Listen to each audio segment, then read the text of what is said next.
Assalamualaikum warahmatullahi wabarakatuh. Perkenalkan, kami dari kelompok 2 atau PKN. Saya Andini, Saya Desi, saya Erina. Saya Syahidah. Kami akan menampilkan tugas wawancara kami kepada warga sekitar. Selamat menyaksikan.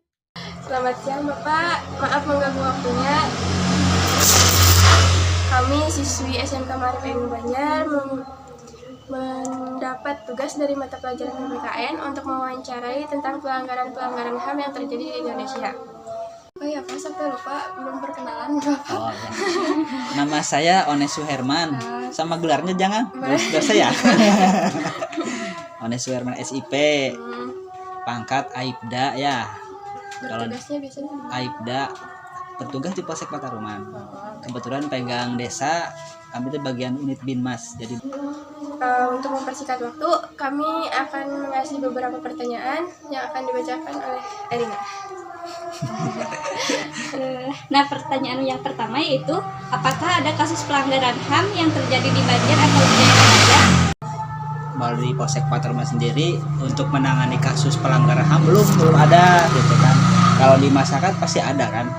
Cuma kebanyakan kalau yang melanggar itu jarang yang melapor. Karena mungkin pertama takut itu kan, karena pemahaman dari masyarakat itu belum tahu tentang pelanggaran HAM itu sendiri. Seperti itu. Kalau di kota-kota besar mungkin ada gitu kan. Oh, jadi paling di Banjar cuma tidak terlalu banyak yang tahu tentang pelanggaran HAM ya Pak? Kemungkinan seperti itu. Ya makanya bagus juga kan, harusnya dari pihak sekolah, guru-guru pengajar tuh menyampaikan gitu kan. Iya. Terus lanjut ke pertanyaan kedua. maaf kan di sini tuh bisa ceritakan sedikit kronologi kejadian atau kasus yang terjadi. Yang Bisa nggak Pak? Salah satu contoh pelanggaran HAM gitu. Kalau di kami kan di Hegarsari ya, di Kelurahan Hegarsari. Kalau di Kelurahan Hegarsari itu masalah tindak pidana paling anak gitu kan, seperti pencurian ringan gitu kan, ada pelecehan juga seperti itu, 284 kan ya kasusnya itu. Terus bagi hukuman bagi pelaku itu gimana Pak? Kalau untuk kemarin contohnya yang di Tanjung Syukur yang di Hegarsari, itu kan korbannya itu anak sekolah ya, salah satu SMA di Kota Banjar. Sekarang itu kasusnya udah tangani sama Polres gitu kan.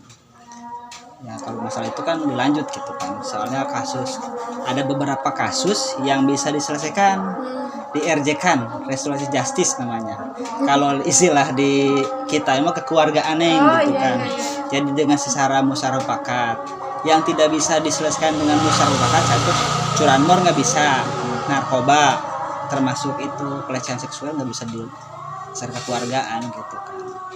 Itu kasusnya banyak nggak Pak? Atau cuma Kalau untuk setingkat banyak kasusnya. Mungkin kemarin dengar juga yang anak Kuningan itu, yang korbannya Kuningan.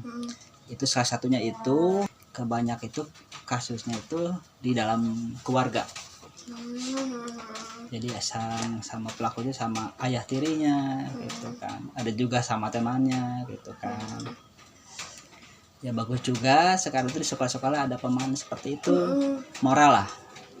Kalau kita agamanya bagus gitu kan, tetap dengan moral juga harus seimbang gitu kan. Kalau buat si korban gitu ada apa ya? Perlindungan? Perlindungan? Ada. Perlindungan dari dinas sosial. Jadi yang misalkan si korban yang melapornya orang tuanya atau saudaranya, jadi kan nggak mungkin korban lapor, karena pasti ketakutan gitu kan, pasti diancam, pasti.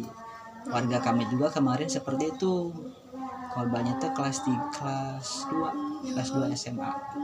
Jadi usia masih di bawah umur. Jadi kebanyakan di bawah umur ya Pak? Iya, kejadian bisa udah lama, cuma karena takut pasti kan ada pengancaman. Istilah menurut orang Sunda kan awas lo bebeja kabaparan itu. Ya akhirnya anaknya trauma. Nah, sekarang setelah laporan ditangani sama PPA. Jadi khusus perlindungan anak di Polres. Nah, si korbannya itu dibina, dibimbing juga sama dari dinas sosial. Dan kayak ada lagi pertanyaan kan mungkin akhir-akhir ini di salah satu kota kan kata Bapak ada yang kasus pelecehan ya.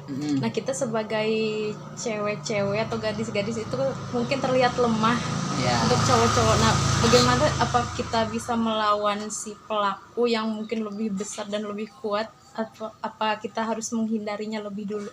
Kalau melawan kan tidak mungkin ya, tapi salah satu mencegah. Kalau pihak dari kepolisian itu mencegah, bukan untuk melawan. Salah satu untuk kita mencegah, pertama karena penampilan misalnya nih. Dari penampilan, misalkan kita penampilannya sopan, orang-orang nggak mungkin untuk menggoda, pasti segan gitu kan. Nah, itu dia video wawancara dari kami. Mohon maaf videonya tidak bisa ditampilkan karena ada kesalahan teknis. Sekian dari kami. Wassalamualaikum Assalamualaikum warahmatullahi wabarakatuh. Dadah.